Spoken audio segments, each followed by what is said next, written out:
የድምፃዊ ቴዎድሮስ ካሳሁን ቴዲ አፍሮ አዲሱ የሙዚቃ አልበም ጉዳይ ከወዲሁ የውዝግብ ምንጭ ሆኗል።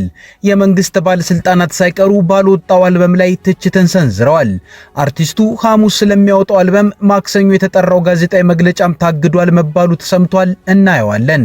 ከዚህ ጋር በተያያዘም ቴዎድሮስ ካሳሁን ቴዲ አፍሮ ፖለቲካ ውስጥ እንደሚገባ ተጠይቆ የሰጠውን ምላሽም ይዘናል። የአሜሪካው ፕሬዝዳንት ዶናልድ ትራምፕ የኢራንን ወደቦች ከሰኞ ጀምሮ ማዘጋት ጀምረዋል። ጤና ይስጥልን ኢትዮ ፍሮንቶች ነን። አብራችሁ ስትቆዩ እነዚህን ጉዳዮች በስፋትና በጥልቀት በመረጃና ትንታኔ ትሰማላችሁ። እስከዛው ቻናላችንን ሰብስክራይብ፣ ላይክ እና ሼር እያደረጋችሁ አብራችሁን ቆዩ። የድምፃዊ ቴዎድሮስ ካሳሁን ቴዲ አፍሮ አዲሱ የሙዚቃ አልበም ጉዳይ ከወዲሁ የውዝግብ ምንጭ ሆኗል። ገና አልበሙ ሳይወጣ ከፍተኛ የመንግስት ስልጣን ላይ እንዳሉ የሚታወቁ ሰዎች ሳይቀሩ በማህበራዊ ሚዲያ ገጾቻቸው ላይ በአሽሙር እየነቀፉት መሆኑ ታይቷል። ከመንግስት ባለስልጣናት ባለፈም በዚህ ዓመት ይካሄዳል በሚባለው ምርጫ ላይ እጩ እንደሆኑ የተነገረላቸው ግለሰቦችም በይፋ አርቲስቱ ቴዲ አፍሮ የሚያወጣውን የሙዚቃ ይዘት የሚያውቁት በሚመስል መልኩም ትችትን አሰምተዋል። ከመንግስት ጋር ወይንም ጠቅላይ ሚኒስትር አብይ አህመድ ጋር ግልጽ ግንኙነት እንዳላቸው የሚታወቁ ግለሰቦችም ገና የአልበሙ ርዕስ ብቻ በታወቀው የድምፃዊው ቴዎድሮስ ካሳሁን ቴዲ አፍሮ ላይም ሆነ አልበሙ ላይ ትችት የማዝነቡ ዘመቻንም ተቀላቅለዋል። እነኚህን አንድ ባንድ እናያቸዋለን። እንደገናም ቴዎድሮስ ካሳሁን በመንግስታት በጥርጣሬ ሲታይ ያሁኑ ሁለተኛ መንግስታዊ ስርዓቱ ነው።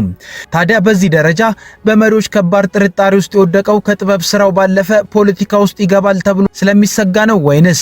ለመሆኑ አርቲስት ቴዎድሮስ ካሳሁን ቴዲ አፍሮ ፖለቲካ ውስጥ ስለመሳተፍ እቅድ እንዳለው ተጠይቆ ምን አይነት ምላሽን ሰጠ? ይህን ጉዳይ እንመለስበታለን። መጀመሪያ በዚህ አርቲስት ላይ ዘመቻ የከፈቱት ባለስልጣናት እነማን ናቸው? ለምንስ አደረጉት የሚለውን እንይ። ነብዩ ባዬ የባህልና ስፖርት ሚኒስትር ዴታ ናቸው።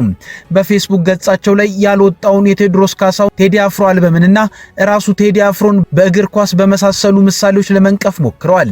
ሚኒስትር ዴታው ነብዩ ባዬ የትችት ጽሑፋቸውን ሲጀምሩ የሼፊልድ ዌድነስዴይ ደጋፊ ሆነሽ ለትንሳኤ የሼፊልድ የዋንጫ ዘፈን አውጥተሽ የአርሰናል፣ የሊቨርፑል፣ የማንቸስተር፣ የሲቲ ብሎም ሁሉም የሊጉ ቡድኖች ደጋፊዎች እንዲሁም ጊዜያቸውን ሁሉ በጾምና በትጋት ያሳለፉ የትንሳኤው ምዕመናንን በዘፈን ይደንሳሉ ብለሽ ከጠበቅሽ ዓለሙን ኳሱንም በሰመን ነው የምታዩ ማለት ነው ብለው በስመ ዩናይትድ ማንቸስተር ዩናይትድ ያው ዩናይትድ ነው ብለሽ ማንቸስተር መስሎሽ ይሆናል እኮ ይሄኔ ሁሉን አጭሰሽ በጭስ ተደብቀሽ አትመልከቺ ባክሽ ብለው ዘግተውታል።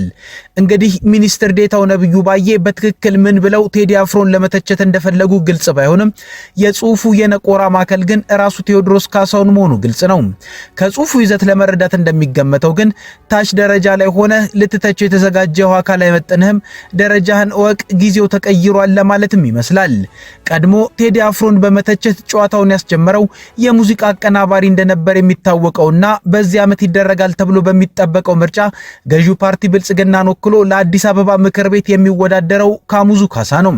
ካሙዙ ካሳ ቴዎድሮስ ካሳሁን ቴዲ አፍሮን የተቸው ቀድሞ በጻፈው ዘለግ ባለ ግጥሙ ነው።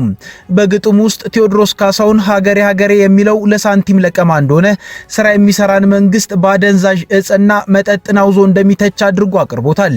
እንደውም ግጥሙ ላይ ይድረስም ብሎ ጽፎበታል። በሚያስገርም ሁኔታ ካሙዙ ካሳ ሚኒስትር ዴታው ነብዩ ባዬም የአርቲስት ቴዎድሮስ ካሳሁን ቴዲ አፍሮን ግለሰባዊ ማንነትን በሱሰኝነት ለመግለጽ መሞከራቸው ነው። ነብዩ ባዬ ጽሑፉን ሲጨርስ ሁሉን አጭሰሽ በጭስ ተደብቀሽ አትመልከቺ ባክሽ ብሏል። ካሙዙ ካሳም ለማንበብ በሚቸግሩ ስንኞቹ ሊተቸው የፈለገውን ሰው በአደገኛ ሱሰኝነት ገልጾታል። ሌላኛው የቴዎድሮስ ካሳሁን ቅድመ አልበም ለቀቃተችው ደግሞ ለጠቅላይ ሚኒስትር አብይ አህመድ ቅርብ ወዳጅ እንደሆነ የሚነገርለት ሰውየው የሚል በጠቅላይ ሚኒስትሩ ሕይወት ዙሪያ ላይ መጽሐፍን ያሳተመው መሐመድ ሐሰን ነው። ይህ ቀድሞ ጋዜጠኛ የነበረው ግለሰብ አሁን በፋና ሚዲያ ኮርፖሬሽን ከመዋጡ በፊት የዋልታ ሚዲያ ኮርፖሬሽን ስራ አስኪያጅ ነበር። ታዲያ መሐመድ ሐሰን ደግሞ ቴዎድሮስ ካሳሁንን በስመ ሀገራዊነትና አህጉራዊ ሐሳብ አራማጅነት መንደርተኝነት ውስጥ የተደበቀ አድርጎ ለማቅረብ ሞክሯል። ትችቱንም ሲጀምር ኢትዮሪካ የሚለውን የቴዎድሮስ ካሳሁን የአዲሱን አልበም መጠሪያን ኢትዮፍሪካ ከሚል እሱ ከሚያውቀው አንድ ሰነድ ላይ እንደተወሰደ አድርጎ በመግለጽ ነው። ፌስቡክ ላይ የጻፈውም እንዲነበባል። ለማስታወስ ያክል የጽሁፉ ርዕስ ምን ይላል? የማንና የመቼ ይመስላችኋል? ሌሎች የፎርማት ማስፈንጠሪያዎችንም አጋራችኋለሁ። ለማንኛውም በኢትዮጵያ በአፍሪካ ምልክ እንግሰፍ። ሀገርና አህጉር የመንደርተኝነት ካባ አይሁኑም። መሐመድ ሐሰን እንዲህ በማለት አርቲስቱ ኢትዮጵያና አፍሪካ የሚለው መንደር ውስጥ ለመደበቅ እንደሆነ ሊናገር ሞክሯል። እንግዲህ ባለስልጣኑም የምክር ቤት እጩም የጠቅላይ ሚኒስትሩ መዋዕለ ዜና ጸሐፊውም ቴዎድሮስ ካሳሁንን ለመተቸት በሞከሩበት ጽሑፋቸው አንዱ ሱሰኛና ሳንቲም ለቃሚ፣ ሌላኛው ደግሞ በአፍሪካና ኢትዮጵያ ካባ የተሸፈነ መንደርተኛ ያሉት ገና ባልወጣ አልበም ላይ ነው። ታዲያ ይሄ ብዙ ጥያቄ ያስነሳል። ባለስልጣናቱም ሆኑ የመንግስት ደጋፊዎቹና የምርጫ እጩዎቹ ለገበያ ያልቀረበውን አልበም ቀድመን ሰምተነዋል እያሉ ነው ወይ? ከሰሙትስ አሁን ላይ የኢትዮጵያ መንግስት ህወሓት ይመራው ከነበረው መንግስት አንጻር ኢትዮጵያ ትርክት ላይ ችግር የለብኝም ሲል እንደመደመጡ አርቲስት ቴዎድሮስ ካሳሁን ቴዲ አፍሮ የሚታወቀው ደግሞ በሀገራዊ ትርክት አቀንቃኝነቱ እንደመሆኑ ምን አስፈራቸው የሚል ጥያቄ ያስነሳል። ወይንስ አርቲስቱ አዲስ በሚያወጣው አልበም ላይ መንግስትን ሰድቧል ብለው ቀድመው እየነገሩን ነው? ወይንስ አርቲስቱ በዘመነ ህወሓት መንግስትን በመንቀፍ በመታወቁና የዛሬ 4 ዓመት አካባቢ ናእት በሚለው ነጠላ ዜማው የጠቅላይ ሚኒስትር አብይ አህመድን መንግስት ስለነቀፈ አሁንም ያንን ከማድረግ አይመለስም በሚል ቀድሞ የስነ ልቦና ጦርነት ለማድረግ ነው ያስብላል።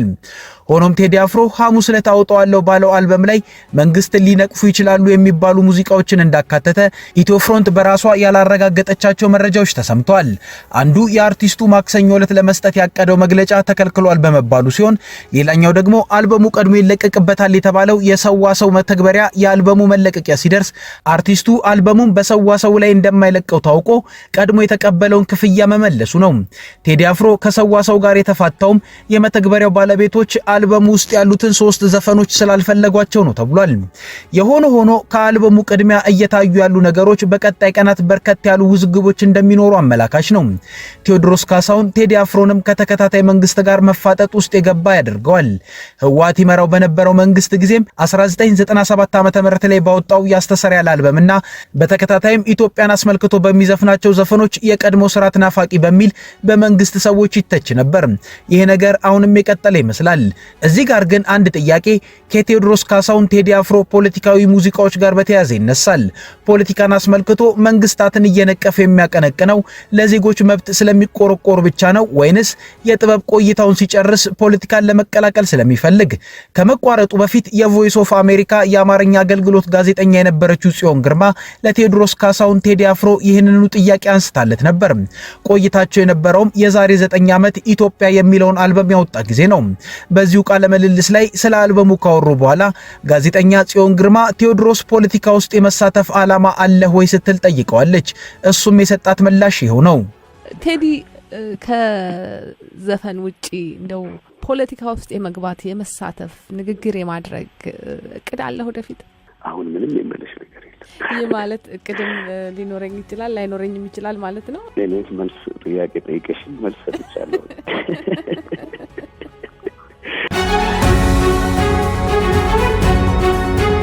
ትራምፕ የኢራንን ወደቦች ከሰኞ ጀምሮ መዝጋት ጀምረዋል። በዚህ ውሳኔያቸው ምክንያትም በነዳጅ ምርት ላይ ከፍተኛ የዋጋ ጭማሪ ታይቷል። የአሜሪካው ፕሬዝዳንት ዶናልድ ትራምፕ የሀገራቸው ጦር የኢራንን ወደቦች እንዲዘጋ ያስተላለፉት መልእክት ከሰኞ ጀምሮ መተግበር ጀምሯል። ይህን ተከትሎ የአሜሪካ አውሮፕላን ተሸካሚዎችን ጨምሮ 3 የጦር መርከቦች ባልታየ ሁኔታ በኦማን ባህረ ሰላጤ አቅራቢያ መታየታቸውን የተነገረው ቢቢሲ ይህን በሳተላይት ምስል ማረጋገጡን የገለጸው የሆርሙዝ እገዳ መጀመሩን ተከትሎ ፕሬዝዳንት ትራምፕ የኢራን መርከቦች ጥቃት እንደሚፈጸምባቸው ማስጠንቀቀዋል። ትራምፕ የሆርሙዝ ወሽመጥን ለመዝጋት ያስቀመጡት የጊዜ ገደብ መድረሱን ተከትሎ የአሜሪካ ባህር ኃይል ወደ ጣለው እገዳ የሚጠጉ የኢራን የጥቃት መርከቦች ይወገዳሉ ሲሉም ገልጿል። ትዕዛዙን ለማስፈጸም በፍጥነት የተንቀሳቀሰው የአሜሪካ ጦር ማዕከላዊ እዝም የሆርሙዝ እገዳን ጥሰው የሚጓዙ መርከቦች እንደሚጠለፉም አስጠንቅቋል። የአሜሪካ ጦር በኦማን ባህረ ሰላጤና ከሆርሙዝ ወሽመጥ በስተምስራቅ በሚገኘው የአረቢያን ባህር ላይ የተጣለውን እገዳ ለማስፈጸም መዘጋጀቱን እንዲሁም እርምጃው መርከቦች ያነገቡትን ባንዲራ ሳይለይ በሁሉም ላይ ተፈጻሚ እንደሚሆን የገለጸው የአሜሪካ ጦር ማዕከላዊ እዝ ይህንን ያለው እገዳ ከመጀመሩ 1 ሰዓት በፊት ለባህርተኞች በላከው መልእክት ነው። እዙ በመልእክቱም ፈቃድ ሲያገኝ እገዳው ወደ ተጣለበት አካባቢ የሚገባ ወይንም ከዚያ የሚወጣ ማንኛውም መርከብ ለጠለፋ አቅጣጫ ማስቀየርና በቁጥጥር ስር መዋል እርምጃዎች ይዳረጋል ብሏል። እገዳው በሆርሙዝ ወሽመጥ በኩል ወደ ኢራን ወይንም ከኢራን ወዳልሆኑ መዳረሻዎች የሚደረጉ ገለል ገለልተኛ የትራንዚት ጉዞዎችን አያስቆምም ሲል አብራርቷል። የኮንትሮባንድ ጭነት መኖርና አለመኖሩን ለማረጋገጥ ሲባል ገለልተኛ መርከቦች ፍተሻ ሊደረግባቸው እንደሚችል ለባህርተኞች የተላከው ማስታወሻ ገልጿል። እንደ ምግብ፣ የሕክምና አቅርቦቶችና ሌሎች አስፈላጊ ቁሳቁሶችን ያሉ ሰብአዊ ጭነቶች ፍተሻ ተደርጎባቸው ጉዞ እንዲያደርጉ እንደሚፈቀድላቸው መግለጹንም ዘገባው ያመለክታል። የአሜሪካ ጦር ማዕከላዊ እዝ በላከው ማስታወሻ እገዳው የኢራንን ወደቦችና የነዳጅ ማደያ ተርሚናሎችን ጨምሮ መላው የኢራን የባህር ዳርቻን እንደሚያካትት አስታውቋል። ሆኖም እርምጃው የኢራንን ወደቦችና የነዳጅ ማደያ ተርሚናሎች ላይ ብቻ እንደማይወሰን ገልጿል። ሁኔታውን ተከትሎም አስተያየት የሰጠው የኢራን ወታደራዊ ኃይል ዋሽንግተን የኢራን ወደቦችን ለመዝጋት ያሳለፈችው ውሳኔ ህገ ወጥና የባህር ላይ ውንብድና ነው ብሎታል። ጦሩ ያጸፋ እርምጃ እንደሚወስድም ነው የዛተው። ጦሩ በሀገሪቱ ብሔራዊ የዜና አገልግሎት በኩል ባሳተመው መግለጫ ኢራን የሆርሙዝ ወሽመጥን መቆጣጠሯን ትቀጥላለች ያለ ሲሆን ጦርነቱ ቢቋጭ እንኳን ከጠላት ጋር ግንኙነት ያላቸው መርከቦች በኢራን የውሃ ግዛት ላይ የመተላለፍ መብት የላቸውም ብሏል። የኢራን ጦር ሌሎች የባህረ ሰላጤው ሀገራትን በማስጠንቀቅ በቀጠናው የወደቦች ደህንነት ለሁሉም አሊያም ለማንም እንደማይሆን ገልጿል። የኢራን ወደቦች በአሜሪካ ኢላማ ከሆኑ በፋርስ ባህረ ሰላጤና በኦማን ባህር ማንም ደህና አይሆንም በማለትም አስጠንቅቋል። የትራምፕ አዲስና ያልተጠበቀውን ውሳኔ ብሎም ትግበራ ተከትሎ ታዲያ በነዳጅ ምርት ላይ ከፍተኛ የዋጋ ጭማሪ ታይቷል። የዓለም ነዳጅ ዋጋን የሚተምነው የብሬንት ድፍድፍ ነዳጅ ዘይት በአንድ ቀን በ7.3 በመቶ ጭማሪ በማሳየት 102 የአሜሪካን ዶላር ከ30 የአሜሪካ ሳንቲም ተሽጧል። በሳምንቱ መጨረሻ ላይ የተደረገው ድርድር አለመሳካቱ የዓለም የኃይል ቀውስ እየተባባሰ ሊሄድ ይችላልም የሚል ስጋትን አስከትሏል። ባለፈው ረቡዕ ዋሽንግተንና ቴህራን የሆርሙዝ የባህር ወሽመጥ የንግድ መተላለፊያን ለመክፈት የ2 ሳምንት የተኩስ አቁም ስምምነት ላይ ከደረሱ በኋላ የነዳጅ ዋጋ ከ$100 በታች ወርዶ ነበር። የዓለም 1/5 የነዳጅ ዘይትና የተፈጥሮ ጋዝ ጭነቶች የሚያልፉበት የባህር ወሽመጥ ቴህራን በአሜሪካና በእስራኤል የተከፈተባትን ጦርነት ተከትሎ ከዘጋችው በኋላ የዓለም የኢነርጂ አቅርቦት በከፍተኛ ሁኔታ ተስተጓጉሏል። ግጭቱ ከተጀመረበት የካቲት 21 ቀን 2018 ዓ.ም ጀምሮ በወሽመጡ የሚተላለፉ መርከቦች ቆሟል። ይሁን እንጂ እንደ ህንድና ማሌዥያ ያሉ አንዳንድ ሀገሮች መርከቦቻቸው መስመሩን እንዲጠቀሙ በመደራደር ማሳለፍ ችለዋል። የአሜሪካና የኢራን ድርድር በሆርሙዝ የባህር ወሽመጥ በኩል የሚደረጉ የነዳጅ መርከብ ጉዞዎች መስተጓጎልን ያስቀራል በሚል በበርካቶች ዘንድ ትልቅ ተስፋ ነበር። ዘገባዎች እንደሚያሳዩት የነዳጅ ዋጋ እንደጨመረ የመቀጠል እድሉ ከፍተኛ ነው። ምክንያቱም አሁን የሚጠበቀው እገዳው ሙሉ በሙሉ ተግባራዊ መሆን አለመሆኑ፣ የመርከብ መስተጓጎሎች መቀጠል አለመቀጠላቸውና የዲፕሎማሲ ጥረቱ እንደገና መጀመሩ ላይ የተመሰረተ በመሆኑ ነው። በእስያ የሚገኙ ሀገሮች በተለይ ከመካከለኛው ምስራቅ በሚመጣው ነዳጅ ላይ ከፍተኛ ጥገኛ በመሆናቸው የኢራን ጦርነት ያስከተለውን መዘዝ ተከትሎ ከፍተኛ ጉዳት ደርሶባቸዋል። የአሜሪካ አክሲዮንም ቅናሽ ያሳያል ተብሎ ይገመታል። የአክሲዮን የወደፊት እጣ ፈንታ የሚወሰነው ባለሀብቶች አንድ ንብረት ወደፊት በተወሰነ ጊዜ በተወሰነ ዋጋ ለመግዛት ወይንም ለመሸጥ በሚደረግ ስምምነት ሲሆን ይህም የዓለም የገበያ አቅጣጫን ሊያመላክት ይችላል። ባለሀብቶች በግጭት ውስጥ ለተከሰቱት ለውጦች ምላሽ ሲሰጡ ባለፉት ሳምንታት በዓለም ዙሪያ ያሉ የኢነርጂ ዋጋዎችና የፋይናንስ ገበያዎች ከፍተኛ ለውጦች አሳይተዋል። አሜሪካና ኢራን ለ2 ሳምንታት የሚቆይ የተኩስ አቁም ስምምነት ካደረጉ በኋላ የብረንት ድፍድፍ ነዳጅ እንደ አውሮፓውያን አቆጣጠር ሚያዝያ 8 ቀን በበርሜል ወደ $90 ዝቅ ብሎ ነበር። ትራምፕ እሁድ ዕለት ማንኛውም መርከብ ወደ ሆርሙዝ ወሽመጥ እንዳይገባና እንዳይወጣ ይዘጋል ሲሉ በማህበራዊ ሚዲያ ገጻቸው ላይ ከጻፉ በኋላ የዓለም የነዳጅ ዋጋ ዳግም ጭማሪ አሳይቷል።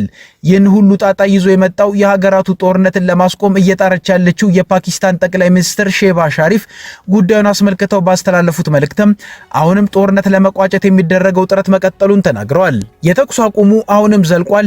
አሁን እየተናገርኩ ባለውበት ሰዓት ቀሪ ጉዳዮችን ለመፍታት ጥረቶች እየተደረጉ ነው ሲሉ ለካቢኔያቸው መናገራቸውን ነው የተዘገበው። ሀገራትም የዳግም ግጭት መንስኤ ሊሆን የሚችለውን የትራምፕ ውሳኔ በፈጠረባቸው ከባድ ስጋት ውስጥ ነገሮችን ለመጠበቅ ተገደዋል። ከኢትዮ ፍሮንት የዛሬ ጉዳዮቻችን እነዚህ ነበሩ። አብራችሁ ስለቆያችሁ እናመሰግናለን። ቻናላችንን ሰብስክራይብ አድርጉልን። መልካም ጊዜ